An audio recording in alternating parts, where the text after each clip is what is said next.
प्रसाद निदेशक प्रोफेसर शिव प्रसाद जी से अतिथियों के स्वागत हेतु अपना औपचारिक संबोधन प्रस्तुत करने हेतु मंच पर आमंत्रित करते हैं।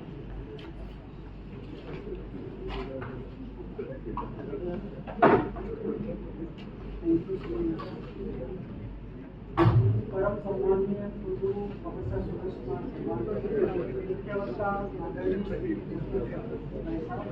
विशिष्ट अतिथि जगदीय राजनेता डॉक्टर नारायण, मेरे साथी शिक्षक, अधिकारी, कर्मचारी, बाहर से पधारे अतिथिगण, मीडिया से पधारे मीडिया बंधु, मेरे विद्यार्थीगण और मेरे विश्वविद्यालय के अतिथि शिक्षक, मैं आप सभी का बाबा साहेब डॉक्टर भीमराव अम्बेडकर की 14 अप्रैल 2026 को 135वीं जयंती के उपलक्ष्य में इस समारोह के शुभ अवसर पर हृदय की गहराइयों से स्वागत करता हूँ।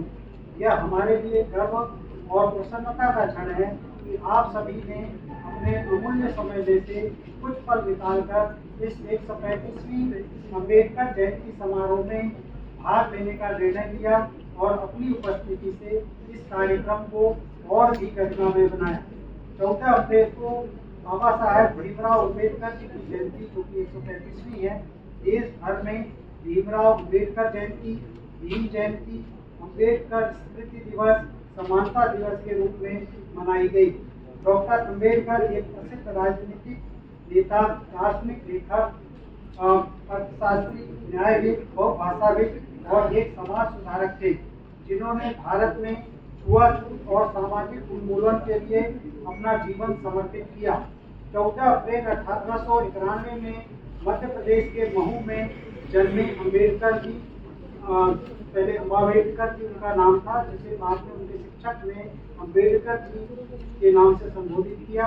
भारत के संविधान निर्माण में सबसे अहम भूमिका निभाई, जिसके कारण उन्हें संविधान का जनक कहा जाता है। उन्हें जन्म के ठीक 100 वर्ष पर 1990 में भारत सरकार का सर्वोच्च सम्मान भारत रत्न से मरणोपरांत दिया गया। बाबा साहेब अम्बेडकर माता पिता की 14वीं और आखिरी संतान थे।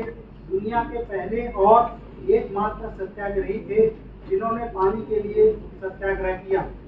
पहले भारतीय थे जिन्होंने इकोनॉमिक्स में PhD डिग्री विदेश से ली। पिछड़े वर्ग के पहले वकील थे। भारत की आजादी के बाद पहला कानून मंत्री उन्हें बनाया गया।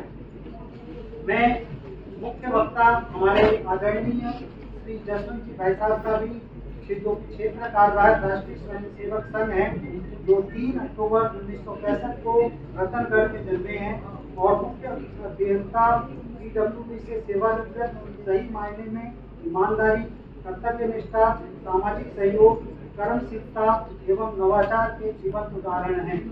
आप बाल्यकाल से ही स्वयंसेवक हैं और विद्यार्थी जीवन में ही संघ के सभी प्रशिक्षण कर लिए थे। आपकी शिक्षा बीकानेर पॉलिटिकल कॉलेज और जोधपुर के MBM इंजीनियरिंग कॉलेज से हुई।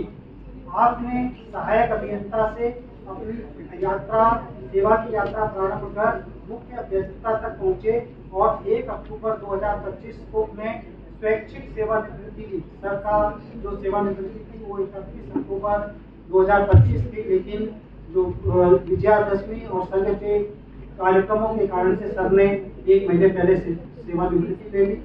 आपने गुणवत्ता प्रणाली, संघर्ष उठाना, निराश नहीं होना, वचनबद्धता के रूप में कार्य किया और सेवा एवं समर्पण के लिए 35 वर्षों तक जन कल्याण के लिए कार्य किए।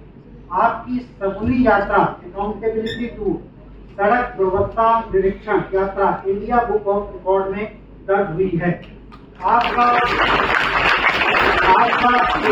सुरक्षित सड़क मार्ग जो कि 8S सड़क पर आधारित है, जो 8S है वो ये है: सुंदर सड़क, स्वस्थ सड़क, सुरक्षित सड़क, सुचारू सड़क, स्वच्छ सड़क, सुगम सड़क, सुलभ सड़क, सुरम्य सड़क ने राष्ट्रव्यापी आंदोलन को जन्म दिया, जो कि इंडिया बुक ऑफ रिकॉर्ड में दर्ज है। ऐसी शख्सियत को हमारे बीच होने पर मैं गर्व महसूस करता हूं और आपको हृदय के अंतः स्थल से मेरे इस छोटे से कार्यक्रम में स्वागत करता हूं। मैं हमारे विशिष्ट अतिथि डॉक्टर लालाराम देवा जी, जो कि शिक्षक रहे और उन्होंने स्वैच्छिक सेवानिवृत्ति लेकर जन सेवा के लिए राजनीति में कदम रखा। आपकी राजनीति में अच्छी पकड़ एवं आरएसएस की पसंद है। आपने पीएचडी डॉक्टरेट कर रखा है और वर्तमान में 16वीं विधानसभा में शाहपुरा बनेड़ा से बीजेपी के विधायक हैं और हमारी विश्वविद्यालय की सर्वोच्च बॉडी बॉम के माननीय सदस्य हैं। मैं सर का इसलिए भी बहुत बहुत धन्यवाद देता हूं कि सर को मैंने बहुत ही अल्प नोटिस में याद किया और सर ने मेरे कार्यक्रम में पधारने का निर्णय लिया। इस कारण से मैं सर का हृदय के अंतःस्थल से धन्यवाद प्रकट करता हूँ, धन्यवाद का स्वागत करता हूँ।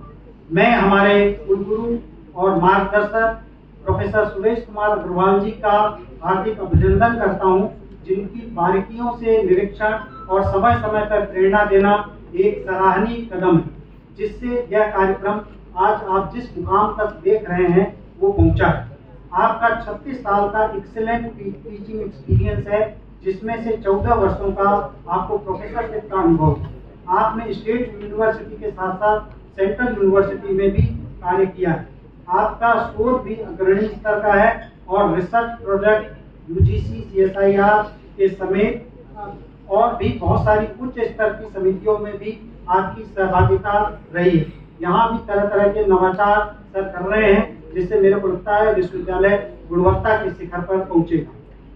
मैं हमारे मुखिया का इस शैक्षिक कार्यक्रम में औपचारिक रूप से स्वागत और अभिनंदन करता हूँ, क्योंकि अगर मैं अनौपचारिक कहता, सर ने जैसा अभी फूल माला लेने से मना कर दिया और जैसे मोमेंटो लेने से मना कर दिया, तो औपचारिक रूप से मैं सर का इस कार्यक्रम में स्वागत करता हूँ।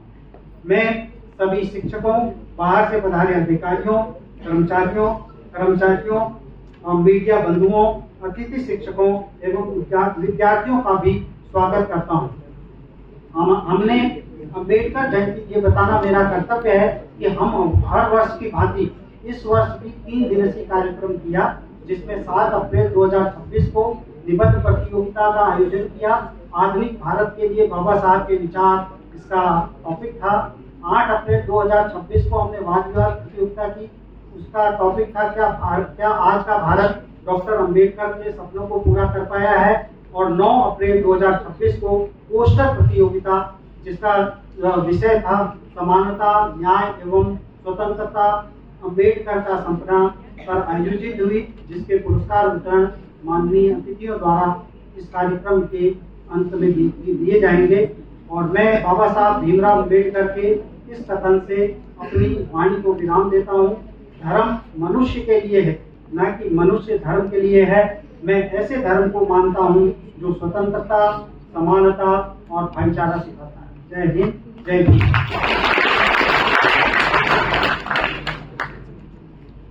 धन्यवाद।